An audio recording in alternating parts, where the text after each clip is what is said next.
Ang mga Pinoy ay naniniwala na kung nakakita ka ng isang itim na pusa, magkakaroon ka ng malas. Pero ang iba naman ay naniniwala na ang itim na pusa ay simbolo ng swerte. Kaya, depende na lang sa paniniwala mo kung ano ang ibig sabihin ng pagkita ng itim na pusa. Mga maling pinaniniwalaan ng Pinoy Part 2 by JVATV. 4. Pag kumain ka ng itlog, tataas ang cholesterol mo. Kaya pala ang daming cholesterol sa Pilipinas.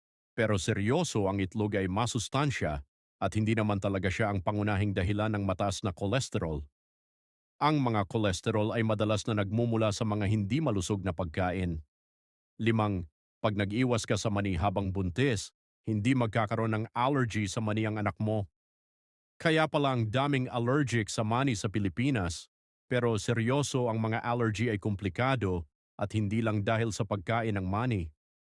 Kung gusto mo pa ng mga ganitong content,